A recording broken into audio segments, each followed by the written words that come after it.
Well, hello, Joe. I'm delighted to be joined by Mr. Edwards himself, Wolverhampton Wanderers reporter for the Express and Star at the London Stadium. You were there. You were there to see the Premier League restart, and what a restart it was, Joe. 2-0 win, two superbly taken second half goals, sixth in the table, level on points with Man United in the fifth, Champions League. Here we come.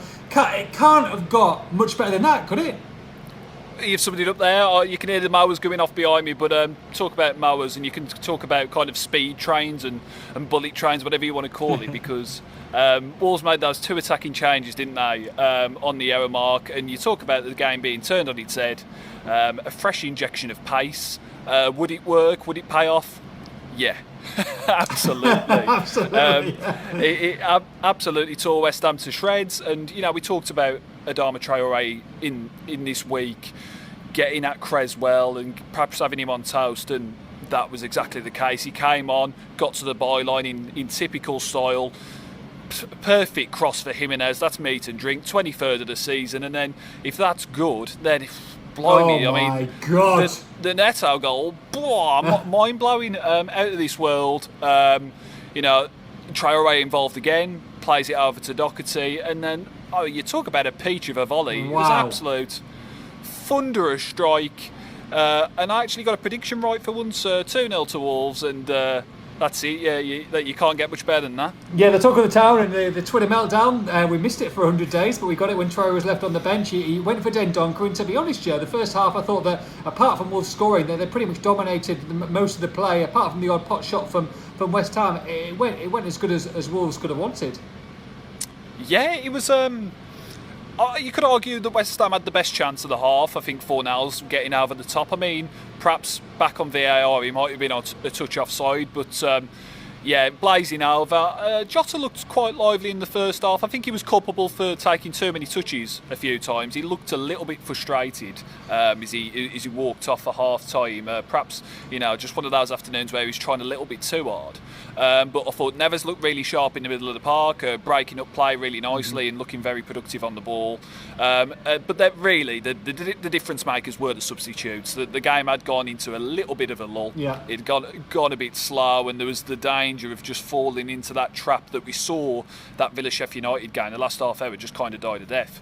But Wolves brought the big boys off the bench. Traore, Neto, pace in abundance and skill in abundance, and they were the match winners for Wolves. Yeah, with players short of match fitness, and it's going to be like this for 2 or 3 weeks. If you've got people like Neto, like Traore to come off the bench, they're going to kill sides. I guess the question is now, do you keep it as it was for Bournemouth, or do you think we'll probably see the likes of Traore and potentially Neto from the start?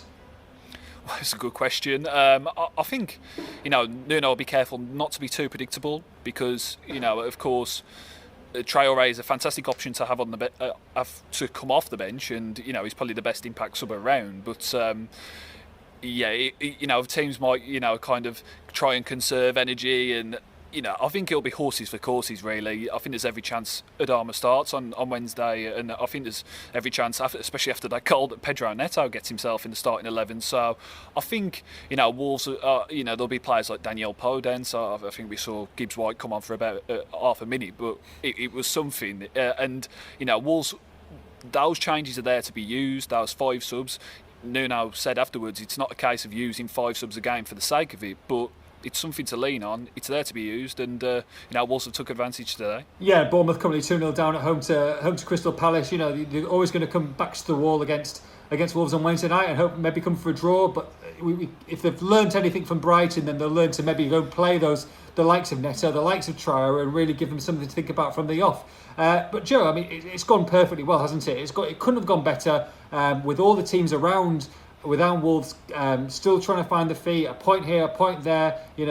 Arsenal kind of out of the race now, it looks like, after 2 defeats. It's really, you can really see, I know Nuno will not want to talk about it whatsoever, but level on points with Manchester United, which could be a Champions League spot in itself, in 5th, 2 points away from Chelsea, who are still to play. This team have got a great chance, haven't they? And they've got a really good run in. A huge chance. I mean, all the results were set up for Wolves. I mean, they all went Wolves' way pretty much in the few days prior, and the onus was on Wolves taking advantage, and they've done just that.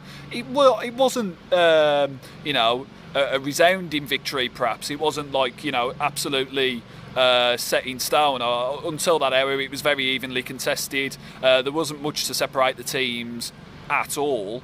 But the difference makers, you've got players like Neto and Traore with such pace and as we say, such skill. They're very talented players. They're not just speed merchants. They've got a lot to their game. When you've got players like that to bring off the bench, you're always going to be dangerous. And I think it bodes very well for Wolves going into this 8 games that they've got left. What a way to start. 2,500 Wolves fans very happy going back down the M1 tonight, yeah?